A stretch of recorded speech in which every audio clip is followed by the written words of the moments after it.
Foreigner, Pakistani Paisa. Shy Foreigner, Pakistani Paisa. Shy Foreigner, Pakistani Paisa.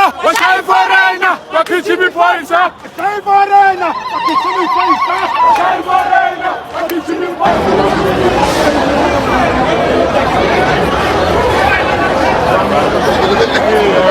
I think I'll be safe with her. First of all, if you are not a South African living in South Africa, please, if you are living there legally or illegally, please hide in your rooms right now. Like, just hide for now until things die down. But if you don't want to stay there again, go to your various embassies or contact your various embassies, because now it's not about some of them going around destroying shops or something. No, they are now unaliving fellow Africans. 3 foreign national shop owners have been fatally shot in the Johannesburg CDB. And you see this fair guy, yes, the fair guy, he was just there talking with this woman that wants to buy you. And then these 2 guys with brown caps on their head, no, they just went there, removed this thing, then blast the guy in his head. And when they shot the guy, nobody went to restrain them, catch them or something. No. When they blast, everybody scatter. They just did the thing, put their something back, and then they left. Nobody. So if you're another African in South Africa right now, hide. Look, if you're a Ghanaian wanting to go to South Africa, please don't go. Don't go. Seriously, nothing in that country like that. Don't go. And now that other Africans are getting unalived, I hope that Jacinta and Victoria are now happy. And I hope that's what the thing that you're looking for right now. No, I hope that right now they are happy. You understand? So if just live there, come home. You understand? Come home. Just come home. So that 3 people that were unalived were actually Ethiopians. Please. And 27th April is their Freedom Day. Ramaphosa, I heard from the speech. Charlie, just come home, you understand? Come home. Your safety is very paramount. Come home. Dear South Africans, your country is facing a serious challenge right now. And that is propaganda. The question is why and who is benefiting from this propaganda?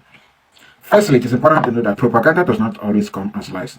Sometimes it comes as selective truth. And selective truth can be weaponized by constantly highlighting the worst reality of the truth, the negative part of the truth, until it becomes the only reality that the people can see.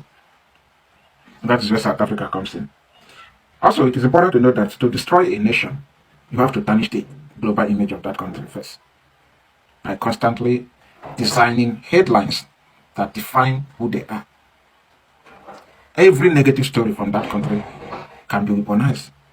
Yes, fact can be weaponized.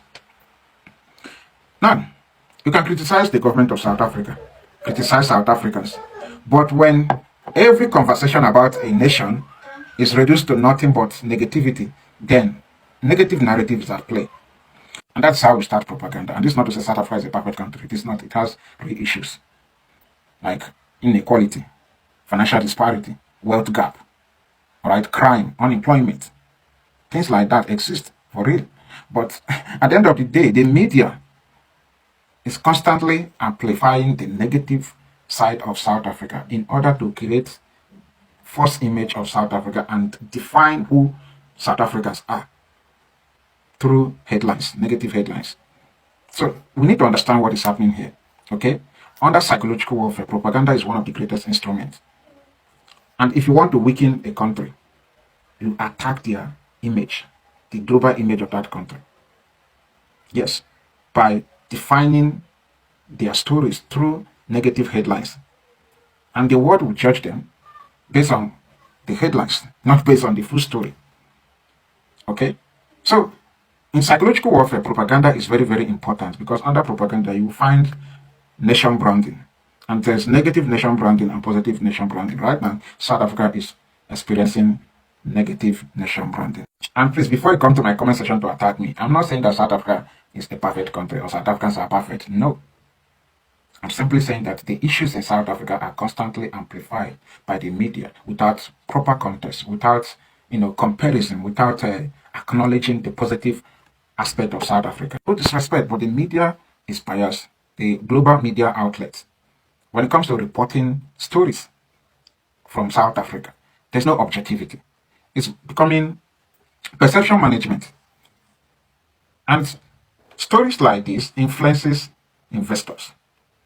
So the goal is to weaken South Africa, destroy the global image of South Africa. That is the goal. Until the power is given back to white South Africans. Don't let the media fool you. And I'm not saying that what South Africans are doing is 100% perfect. No. But at the end of the day, South Africans are not the only people protesting against illegal foreigners. Go to Europe. In different countries in Europe, people are protesting against illegal foreigners. Even in South Africa, sorry, in Ghana, the Ghanaians are protesting against Nigerians. They want Nigerians out of Ghana. But the media is not amplifying that. The media is constantly showing a video of South Africans confronting foreigners. So the media is promoting the negative aspect of the protest going on in South Africa in order to sell a negative image of South Africa to the world, because the goal is to weaken the image of South Africa before the world, damage their image, tarnish the image of South Africa, because black leaders are in charge. If South Africa is giving back to white South Africans today or tomorrow, the negative image of South Africa will be wiped out. Yes, this so-called manipulated crime rate will be taken out. Because when white people fail, the media don't highlight that. They highlight the best part of white people. The media highlights the best part of Europeans. They don't highlight their failure. I don't know if you understand what I'm saying. Like, European leaders are as corrupt as African leaders, if not worse. American leaders as well. I mean, look at the Epstein files. They could not release the full files because they don't want to expose themselves, so they are protecting their image. But somehow, the same people expect African leaders to be a beacon of leadership. It doesn't make sense. And when Africans fail, the media highlights that in order to justify their stupid claim that Africans are not intelligent enough to govern themselves. I don't know if you understand what I'm saying. I'm not saying that we should not confront our problems.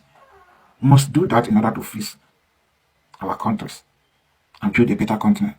But at the same time, we must also reject narratives coming from the Western media outlets.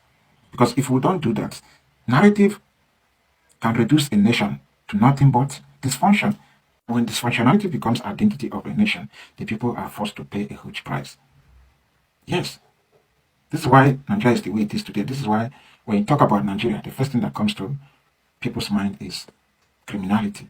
Because Nigerians did not push back when that narrative started 2010 down the hill. Today they are saying that Africans are not united, they don't like themselves. Europeans don't like themselves. Don't let the media fool you. They fought themselves for centuries. The Asians don't like themselves. There's no country where the people genuinely like themselves. But for sake of survival, people work together and put aside their differences without, but Africans are expected to unite, to work together in everything to prove that unity is the way forward. No, please, we must not allow the media to destroy South Africa's image. South Africa is one of the countries on earth today with, world-class infrastructure, top-class financial institution, with quality educational system, good healthcare system. Yet the Western media cannot highlight the positive part of South Africa. Rather, they are focused on every negative story coming out of South Africa because black people are in charge of the country. But I tell you this for free, if you give South Africa back to white South Africans, the negative report about South Africa will reduce